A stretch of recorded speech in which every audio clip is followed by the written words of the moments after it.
एक ऐसा सत्य जो अक्सर हमारी नजर से छूट जाता है, लेकिन देश की प्रगति का पूरा आधार उसी पर टिका होता है।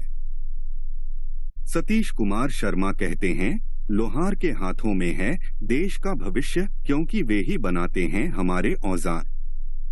किसी भी राष्ट्र की प्रगति केवल बड़ी इमारतों, विशाल उद्योगों या उन्नत तकनीक से ही नहीं होती, उसके मूल में वे साधारण से दिखने वाले पर अत्यंत महत्वपूर्ण हाथ होते हैं, जो समाज की हर छोटी और बड़ी जरूरत को आकार देते हैं।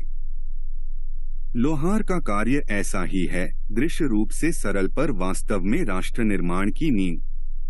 यह कथन कि लोहार के हाथों में है देश का भविष्य, क्योंकि वे ही बनाते हैं हमारे औजार, केवल एक प्रशंसा नहीं बल्कि एक गहरी सच्चाई है।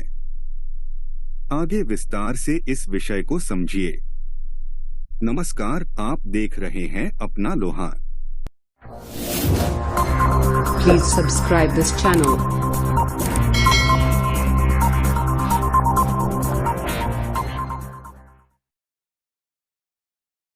सबसे पहले बात करते हैं उत्पादन और विकास की पहली सीढ़ी, औजार। मानव सभ्यता ने जब पहली बार औजार बनाए थे, तभी से विकास की दिशा खुली थी। खेती से लेकर निर्माण तक, रक्षा से लेकर उद्योग तक, हर क्षेत्र की शुरुआत औजारों से होती है और इन औजारों को आकार देता है लोहार। किसान का हल और फावड़ा, बढ़ी की आरी और हथौड़ा, मजदूर के लिए छेनी, सुरक्षा के लिए तलवार, भाले, कवच, इन सभी की शिल्पकारी लोहार के हाथों से ही संभव होती है। जब तक औजार नहीं, तब तक काम आगे नहीं बढ़ सकता। इसलिए लोहार केवल वस्तुएं नहीं गढ़ता, वह विकास की दिशा गढ़ता है। अब बात करते हैं किसान, कारीगर और सैनिक, सभी की शक्ति का स्रोत। एक किसान बेहतर फसल तभी दे सकता है जब उसके पास श्रेष्ठ औजार हों। एक कारीगर अपनी कला को तभी निखार सकता है जब उसके उपकरण मजबूत और उपयुक्त हों। एक सैनिक की सुरक्षा भी तभी सुनिश्चित होती है जब उसके हथियार विश्वसनीय हों। इस प्रकार लोहार प्रत्यक्ष रूप से खेत, कारखाने और सेना तीनों की रीढ़ बन जाता है। और जब ये तीनों मजबूत हों, तभी कोई भी देश आर्थिक, सामाजिक और सामरिक रूप से सशक्त बन सकता है।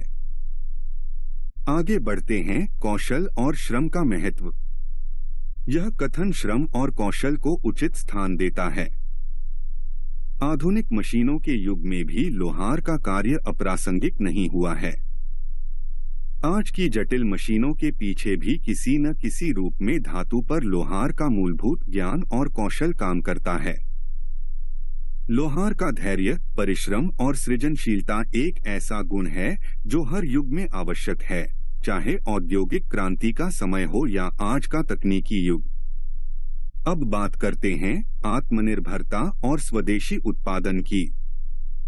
जब कोई देश अपने औजार स्वयं बनाता है, तो वह आत्मनिर्भर बन जाता है।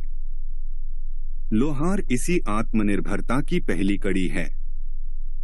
गांवों और कस्बों में बैठे लोहार से लेकर आधुनिक स्टील उद्योगों के धातु विशेषज्ञों तक, ये सभी मिलकर देश के उत्पादन तंत्र को सशक्त बनाते हैं।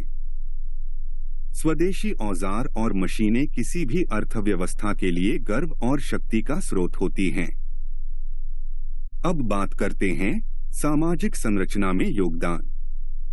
लोहार केवल औजार नहीं बनाता, वह समाज को सुरक्षित भी रखता है।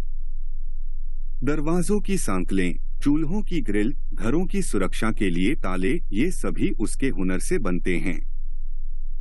इन छोटे छोटे निर्माणों से ही समाज का दैनिक जीवन सुचारू चलता है। इस प्रकार वह समाज का साइलेंट आर्किटेक्ट यानी कि मौन निर्माता बन जाता है। अंत में आज के विषय का निष्कर्ष यही है कि जब हम यह देखते हैं कि देश की खेती, उद्योग, सुरक्षा, निर्माण, आत्मनिर्भरता और सामाजिक संरचना, इन सब की नींव औजारों पर टिके हुए हैं और ये औजार लोहार के हाथों से ही जन्म लेते हैं, तब यह कथन अपने आप सिद्ध हो जाता है कि लोहार के हाथों में है देश का भविष्य, क्योंकि वे ही बनाते हैं हमारे औजार। लोहार भविष्य का निर्माता है, क्योंकि उसके बनाए औजारों से ही राष्ट्र अपनी प्रगति का रास्ता गढ़ता है। वीडियो लाइक करें, अपने दोस्तों, रिश्तेदारों, परिचितों में शेयर करें और नीचे कमेंट कर अपनी प्रतिक्रिया दें और चैनल सब्सक्राइब जरूर करें। धन्यवाद।